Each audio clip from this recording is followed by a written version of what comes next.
Welcome to Paper Trails, a podcast by Albemarle Paper about restaurants, industry news, and entrepreneurship.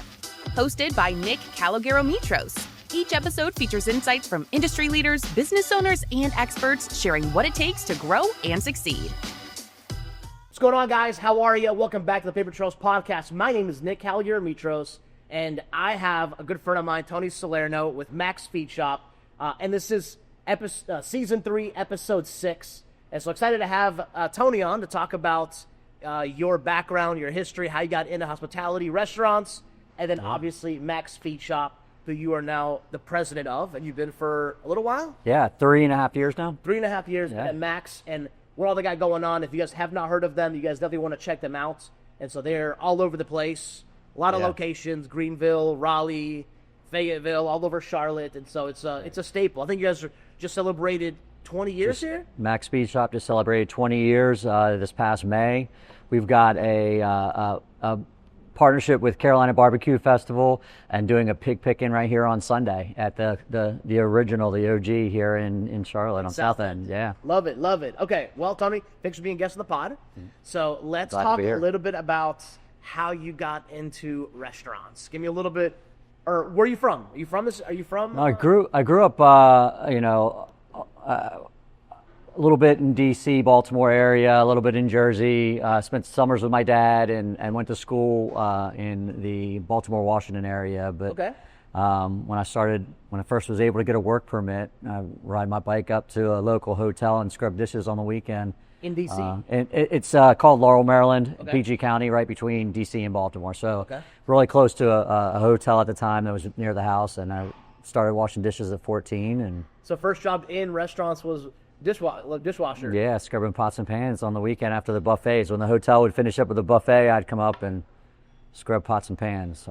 Which side note, very much underappreciated but much needed position, right, at a restaurant. So, anything, was that just some extra money that you just want, or was that just like first job? That was first job, but, and, did some other jobs here and there, but I think when really getting into restaurants happened when my senior year in high school. I was 18, and this new restaurant opened up around the corner, TGI Fridays. It was a new one in Laurel, and I played soccer on my high school team, and a couple of buddies of mine got a job there, and they said you should really come and check it out. So went and applied, and ended up spending my first 10 years in the career at Friday, starting off washing dishes while I was a senior in high school, and ended up, when I left that organization, I was the general manager of one of their D.C. locations on the corner of 12th and Pennsylvania Avenue. Okay. Yeah. A little side note. So soccer player. So was I. Yeah. What position were you? Left wing. Okay. All right. Any favorite? Anybody you modeled your game after? Anybody that you looked up to, or who was it? No, I was more. I played baseball also through high school, and I was really into that. And again, I had a couple of friends that played soccer. I played soccer when I was younger, and then took a break for a little while, and then went back to it in high school. So was baseball your main sport? Yeah. How about baseball? What position? Yeah, I played first base and left field. So left field most of the time.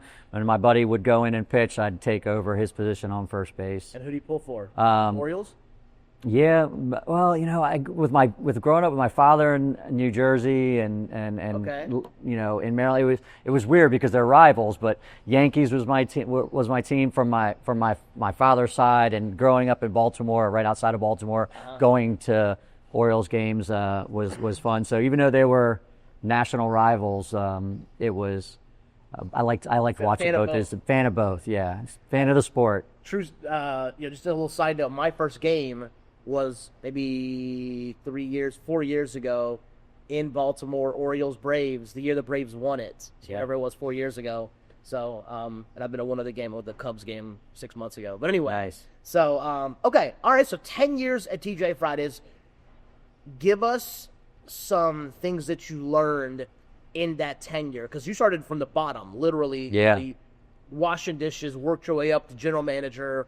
What were some of those positions? What are some things that you learned going from? Because there's people that are listening to this that either are in restaurants that want to move up, or they have a different career in software, engineering, roofing. Doesn't matter. But people want to progress in their life, and now obviously being in management and, now with several different companies, I think you see, like you can kind of scout for good talent. What is good talent? If somebody wants to progress in a company, what are some things that they should be doing, just like you did, to move forward? I think they have to have a hunger to advance, a hunger to learn a skill set, and then not become complacent and continue to strive and want to grow in whatever they want to do, any field or career. Yeah. For me, going back to those days at Fridays, when I first started off, in high school washing dishes, career was the last thing I'd had in my mind. And my father used to be in restaurant business well before that, and he got out of the business along the way and went into law enforcement. One of the things he would say as I was a senior in high school and getting ready to explore colleges was, never go into the restaurant business. He was like, stay away from the restaurant business because it's a tough business, to get in. So what did I do? I did exactly the opposite of what he asked me to do. And but for the first couple of years, it was washing dishes, line cook, went out front and was waiting tables and was horrible at it to begin with. So they put me back in the kitchen until I matured a little bit more and worked my way up. So for me, it was always a drive to what's next? What can I learn next? What skill set can I learn next? And how can I continue to grow? And then at some point I realized along that path that, I can really make a career out of this. And that's when I started taking steps into management. First starting off as a manager that ran like this host department, in front of the house, bar, kitchen manager, general manager, and just continued to work my way up. Love that. So, question, did you know that you, after being in for a couple of years, did you know, you're like, you know what, I think I could see this as a career? Or was it just kind of like, all right, let's just see how it goes? Like, what were your thoughts early on? Because, now it's been a career for a while. Yeah. I don't know how old you are, but, you've been doing this for a while. Yeah. Was there a moment that you were like, you know what, I think... There was. What was that moment? Yeah. Well, there was a stint where I was bartending, so that was fun, right? I mean, it was all about, I was working all nights, a little bit of party on the side, making good cash. Yeah. And after a couple years of bartending, I used to competition bartending with Fridays, and what is that? So they had a lot of flair competitions, bottle flipping and drink recipe knowledge and pour testing and things like that. So there was a segment of time that was really about kind of a lifestyle and the fun. And then at a certain point, I was like, well, I can't bartend forever, and that was the turning point for me on what's next. All right, what's next after bartending? And from a financial standpoint, it's kind of a step back going into management at first. And I think that's the tough challenge for even people today that are questioning, as an hourly employee, front of the house, back of the house, when is the right time to take a step into management? Because that first year is going to be a rough adjustment, going from cash tips to getting a paycheck, bi-week, every 2 weeks, is a tough transition and a scary one to take. But that's kind of where it was for me. It was coming out of bartending, going into management, and making that commitment to stick with it and continue to grow. And then after that, I never looked back. Eventually, made my way far past what I was earning as a bartender and the cash tips there. So okay, so let's fast forward a little bit to being a general manager. Yeah. What are some things that you learned early on from the person you trained, from then you running your own store? Are there any things that you were like, that's interesting, I think I make this a little different because, I don't think this person was as, I don't know, is there anything that they stood out to you that you're like, you know what, or hey, I loved how this person ran this store at TGI's that trained me, and you duplicated that whenever you took over? Is there anything like that stands out to you, that if somebody's stepping into those roles and is getting trained and wants to continue to improve on the store efficiencies, waste, productivity, anything like that stands out to you? I think what stood out to me was just being a steward of what we do and constantly learning and asking questions. I think, at the time I had a lot of great mentors that were there a phone call away,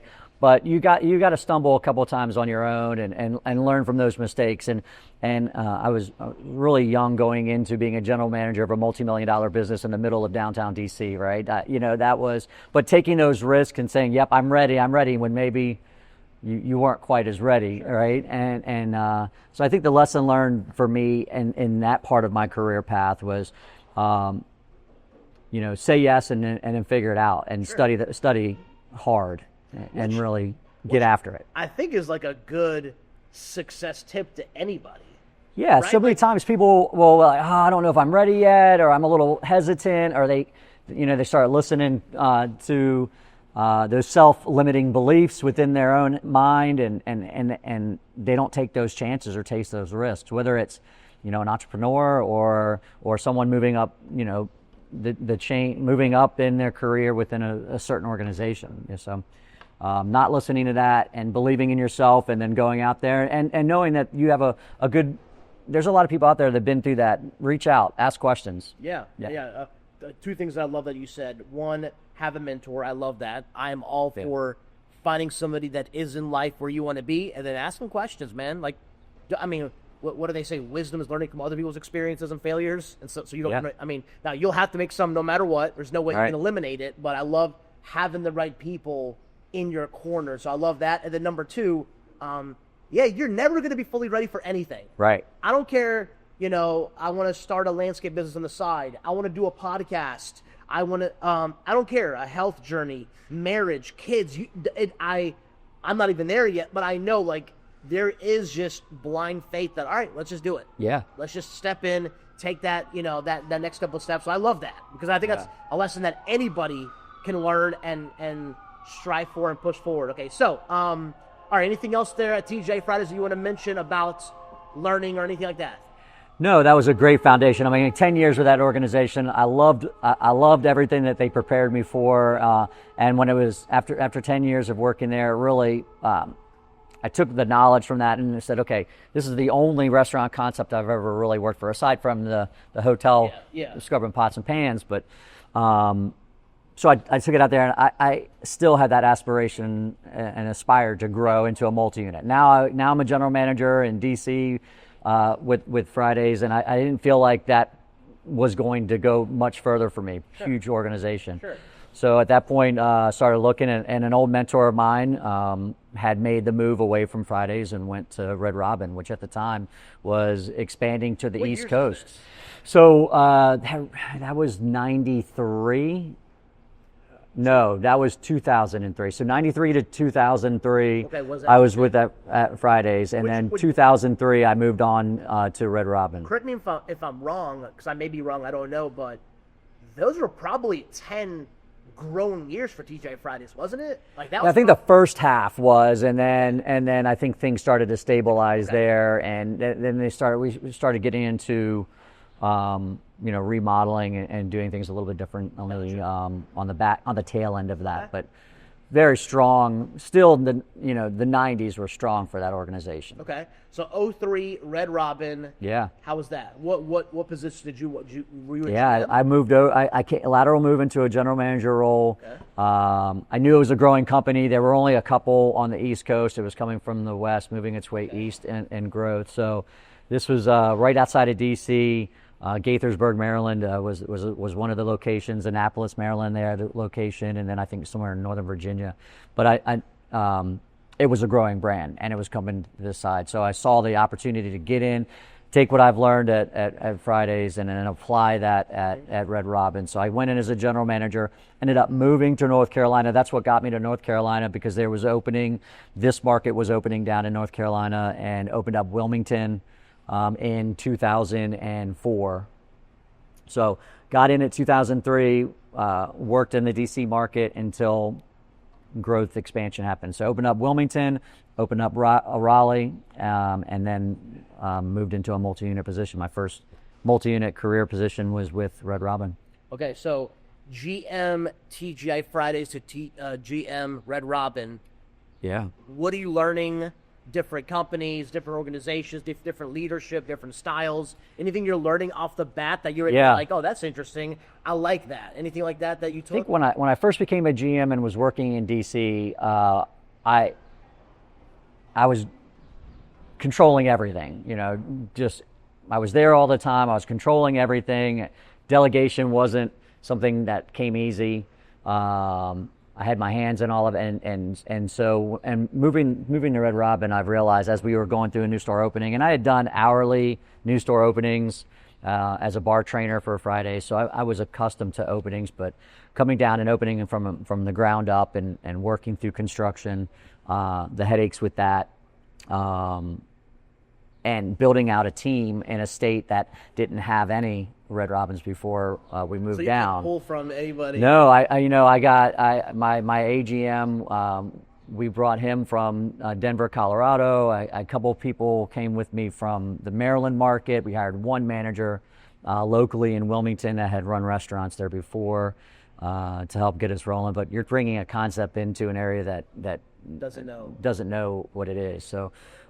But at that point, I think through that opening, I knew that if I wanted to grow my career, I had to surround myself with people that could run the business, that could run the departments, and I couldn't do everything on my own. It was just too big of a project and too much on the line. So yeah, it's interesting you say that, Tony. That's as my cousin and I built our company, when it was just us two.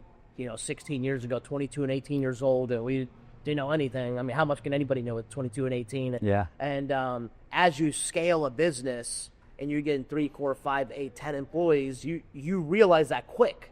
Like, people have roles. I can't do everything. I really have to trust and empower and teach and train and continue to train. And it's interesting you say that, because I think that's one of the things that I've learned over the years is that you have to properly delegate and put the people in the right positions, because building a team is the only way to succeed. Yeah, and that organization really taught me that well.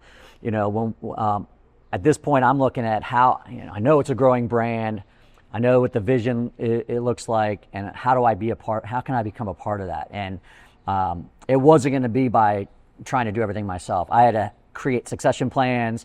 I had to put people in place that could allow me to do other things, and opening up this second location in Raleigh was exactly that. And positioning myself to where the restaurant ran well without me needing to be there. And believing in those folks that I've surrounded myself with through the opening, that I could then step away and nothing would fall apart. And and I think that's what caught the eye as we were growing the market. What people that I worked for was being able to really move into that multi-unit position by delegating and making sure that I surround myself with great people. Talk about that. Multi-unit, look, different position now. Different role, yeah. So you're going from running a store, opening a store, putting people in place, to now a couple of Wilmington, Raleigh, couple of locations. Yeah, I actually moved out to Cincinnati, Ohio. It was funny because they came to me and said, you've done a great job opening up the Raleigh location and the Wilmington location, but we don't have anything for you in North Carolina right now. But we do have a multi-unit position. We're looking for someone in Cincinnati, Ohio. And I really loved Wilmington. I mean, I was still in my 20s. I was still in my 20s, and I was like, man, but I was hungry. And yes, just wherever you need me to go, let's do it. Yes. I'm ready. And so I moved out to Cincinnati, Ohio. I think I lived out there for about 8 months.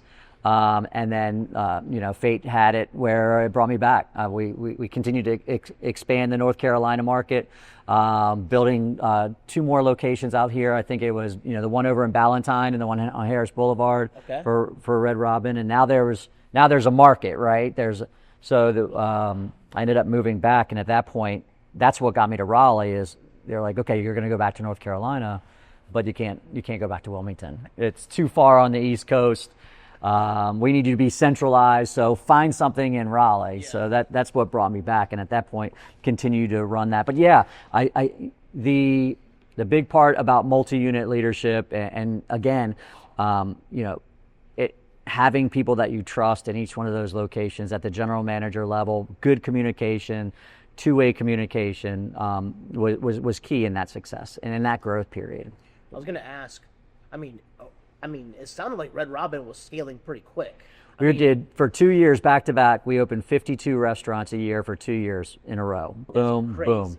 It was a wild experience. What did you learn on the corporate management leadership? Because like that's hard. Like that is not an easy. Their training and development was buttoned up. I mean, okay, locked in. To scale at that level, yes, training's got to be at the utmost. The materials, the training team, the director of training, like the processes that were put in place, some of the best I've been able to work with or work for or been around. Yeah, that's awesome. And I guess I just mentioned that because if anybody's looking to scale a business, I think we can take a lot from that. You've got to have processes in place, unity, vision. I mean, you mentioned vision as far as you wanted to be a part of what they were doing. And so it sounds like there's definitely some things that there's some ingredients you have to put together in order to scale at that level. Now, you can grow just, at a decent level, but 50 locations, back-to-back years is insane. Yeah, think about what that would take to do that. You have multiple teams opening up multiple restaurants at the same time because it's not one a week. Yeah. There could be 3 openings going on at the exact same time. So to say that they were in growth mode and had their ducks in a row for that would be an understatement. I mean, it really did. It was very impressive to see. Do you think it was almost too fast or no? No, I don't think I don't for them at that time and what was needed. I think it was perfect. I think it was perfect. It was able to be digested and handled. They had enough teams out there. An entire new store opening division of the organization would come in and oversee the openings, so it was strong. Okay. All right, so you're there for how long? I think I was there for probably 5 to 6 years. Okay. Right around that point. And it was interesting. I decided to walk away from that organization, and because again, I'll go back to where I was at earlier. I was always looking at where's that next tier? How do I get to level up? And I didn't at this point. The growth started slowing. North Carolina, I didn't see many more locations. I didn't see a VP opportunity coming out of the area, and the next one was probably a difficult decision, but made a move over to Fuddruckers, which was a complete opposite of where we're going. But I was still, like I said, I was still in my 20s. I was hungry. I was going after. I was like, well, I'm going to take what I learned at this big Red Robin organization, this growth that they've had. I'm going to go in and make a difference here at Fuddruckers, which is a legacy brand at the time that had been through a couple different ownerships. It's like I'm gonna make a difference there. What year is that? So that was. I want to say that was. Let's see. Let's go. Around 2008, 9. Okay. Yeah. And I went, there was a guy that was the vice president of operations. He was gunning to move up. He wanted to bring me on as his director and his succession plan. Yeah. I believed in where he was going within the organization. And so we go in and he goes in and he brings me on board. And at this time, the only thing is at Atlanta. So I'm living in Raleigh. I'm running at the Atlanta market, Atlanta, Georgia. And probably, 3-6 months in, Magic Brands declares bankruptcy on Fuddruckers, and it gets bought, and it goes into bankruptcy proceedings, and we start closing locations left and right. So now I go from Red Robin, where we're opening like crazy, and being a part of that, and then going to where now I'm in this. I've got myself in a position where I'm part of an organization that's restructuring for a sale, right? Closing locations down and streamlining the business. I'm opening all these restaurants, and now I'm closing restaurants, essentially. So a lot learned there. I saw both sides of the coin. Well, what's the biggest takeaways? Yeah, I think the biggest takeaway for me was the being able to have those conversations with, when you go into a restaurant that people have put blood, sweat, and tears in, hourly team members, and you have to sit there and have conversations with them about, we've made a decision to close this location. that is very humbling and is very difficult. So the emotional lessons learned along the way through there, how to have those tough conversations, and be there for those team members and help them along the way as they work through that process. That was that was tough. You go from the excitement of opening new stores to almost losing sleep at night because you're closing restaurants. Yeah. Not a fun place to be. Not a fun place to be at all. 'Cause And the sale happened. The Pappas brothers bought through under their Luby's umbrella. If you know Texas, you know Luby's, and the Pappas brothers. And through that purchase out, there was an opportunity to regrow that brand again, and really. So it was tough going for a little while once the restructure is happening, preparing to be sold. But after you got through that, and I was like, okay, now we're where we need to be. We're down to a core structure, good locations, producing good throughput, and we can get back to business. How many stores did they end up closing? Do you remember? No, but I had Atlanta. I ended up closing a couple in Atlanta, and it was a process for a time period. And then I picked up North Carolina. We closed a couple in North Carolina. I picked up Virginia, Maryland. So towards the end there, I had 13 locations across from Atlanta, as far south as Atlanta, Georgia, to Columbia, Maryland, and it's a big area. Yeah, I was traveling a little bit. I was definitely a road warrior at that time. Still out around? Yeah, a lot of them I think are franchise. Okay. There's a good franchisee that's still operating in South Carolina. He was always a fantastic operator, and I know he's still got a couple. And there's one Myrtle. He's got one as you head down on 85 South. Okay. So they're still out there. There you go. Still around. But okay, so Fudd Records, you were there for how long? Remember? That was a 5-year term. Yeah. Okay. Yeah. So now you've got 10 years TGI, 5-6 years Red Robin, 5 years. I mean, you've got some experience now. All right. Yeah. So what does the career take you after that? Bar Louie was next. Bar Louie. Bar Louie. Okay. I don't know Bar Louie. Bar Louie is a gastropub originated out of Chicago. Okay. And again, went through, original owners built it to 36 locations, roughly 36 locations, and they ended up, this was prior to me going, they ended up selling to Sun Capital at Boca, and Sun Capital brought in a new team, built out the restaurant. They brought in a lot of old school Fridays guys, the CEO. Anybody you knew? Yeah, that's how I got the gig. I got the phone call, and so I'm like going. I'm in my Fuddruckers days, right? And man, it takes a beating in being in that environment, right? And I get the phone call about Bar Louie and their growth plans and what's going on there. So ended up making the jump over there. And, and they were opening in North Carolina, or yeah, for a while I remember I bounced around for a couple years. So I ran restaurants in Milwaukee. I ran St. Louis, Florida. Man, so you're paying your dues. Yeah, I'm bouncing around a lot. Okay. And there's one in Virginia Beach, Hampton Roads. Okay. A couple of growth in the Miami area. West Palm Beach had one, Midtown Miami, and then we put one in Raleigh. Any big takeaways from being with Bar Louie? Anything that you learned there from growing that business, scaling that business, management, anything that? I think it was just more about reps, right? Just getting the experience, dealing with that. With that growth again, getting back into that, it was a breath of fresh air, right? Going back into an organization that was growing again. Okay. That's always exciting.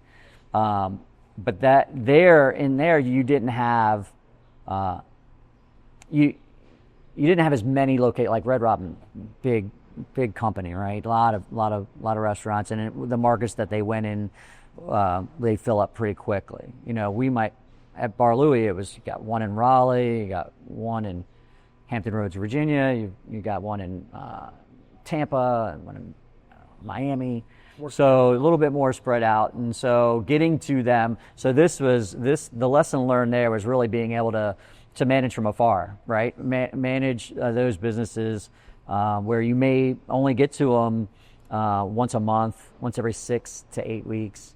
and really putting good systems in place to where you can be an asset to the management team there and be a support center. So it kind of gets flipped on its head a little bit where you're just there to support. I think the lesson learned through that organization was, how can I support you be best at what you need, and you do what you do for the guest? So a lot of figuring that out when I was with that organization. And then and the bar business got back to, you think about going from a company like Fridays in the 90s, heavy bar business, right? Moving into Red Robin, not really a bar business, more family-oriented business, right? But large in scale. Then going to Fuddruckers, no bar business at all. Okay. And I told you I bartended for a while, and I love that energy and excitement that a bar brings to a restaurant. So Bar Louie definitely brought that with live entertainment and DJs and bands and throwing parties. It was all about, what kind of party were you going to throw inside your restaurant this weekend, right? And so those were getting back to really exciting times. Love it. Yeah. Question, this is more for me. Is there pros and cons to Red Robin style saturating a market, getting a brand in an area, versus Bar Louie style, where one in Virginia, one in Rotman, you're really not, they may or may not know you from that one restaurant, but the market, it may not even know who you are because there's so many other restaurants. Pros and cons to each? Just curious. I would say that definitely different pros and cons to each, right? They're just, but you just got to figure out how to manage. You can't manage them the same way. Yeah. And we even see that here at Max. We're saturated here in Charlotte, right? This is the first location. We started this one in 2005, grew out this market, and along the way went to Greenville. Along the way went to Greensboro or Fayetteville, or now we're in Raleigh.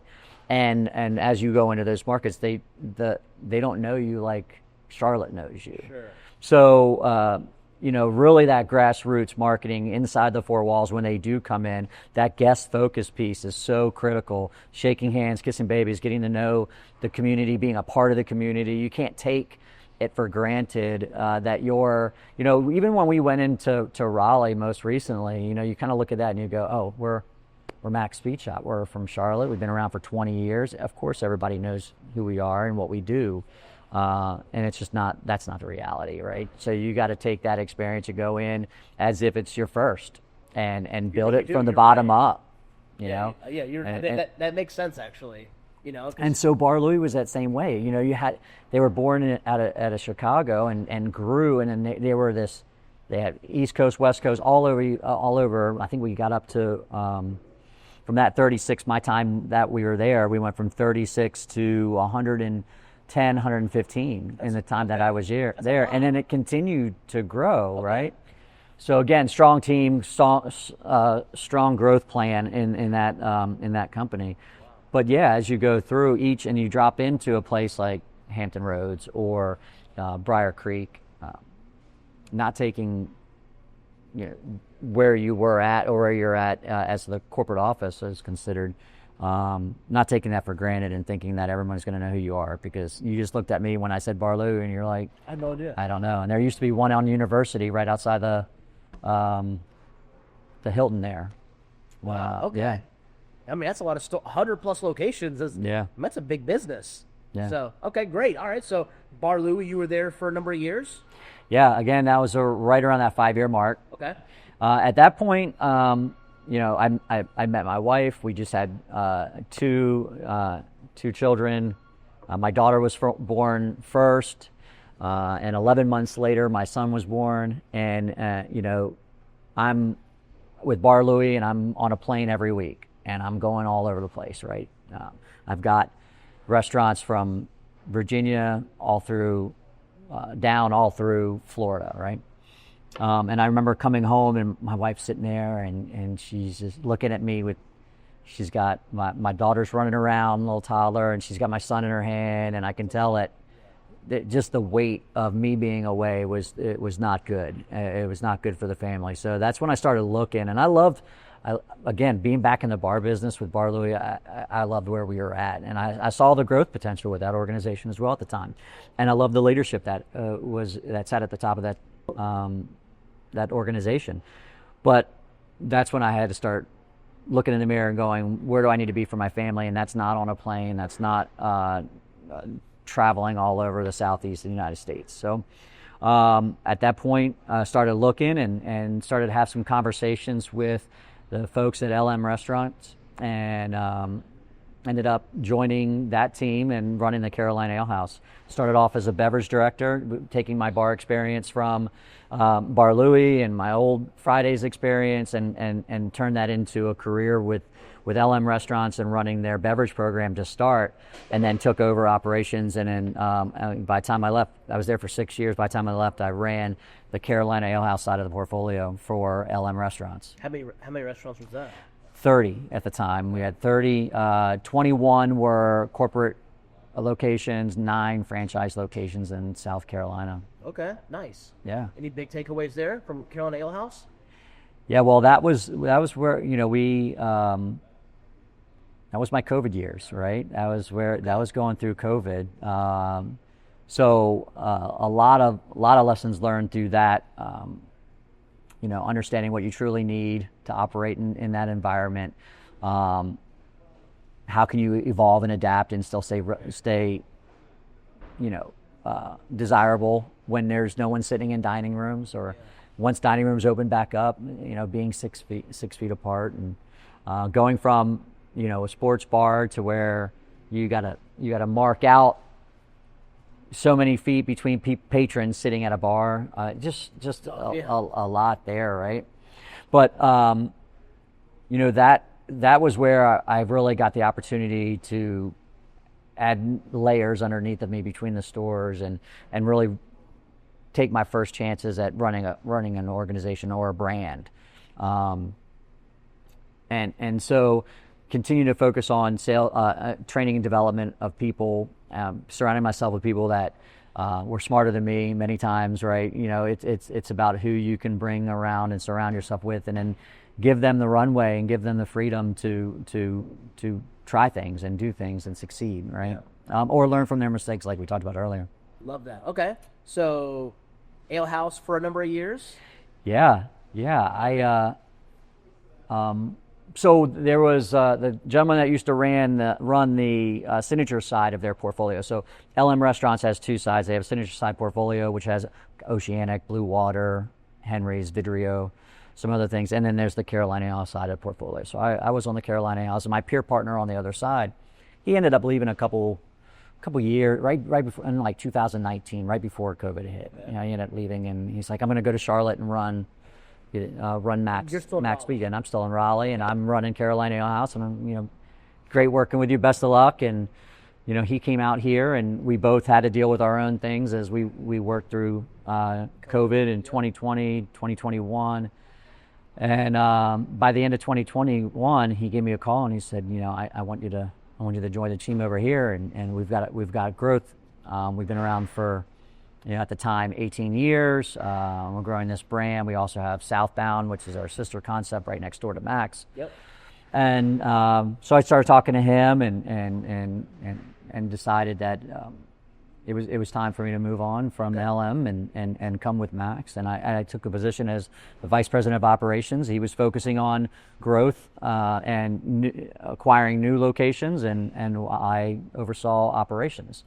I did that for about 10 months, and he had an opportunity to go out to Arizona and work for Fox Restaurant Group. So he decided to take that leap of faith and go try that out, and which opened up a door for me to talk with the partners and take over as president of Max Beach Shop, Max Hospitality Group. And that was in the summer of 2022.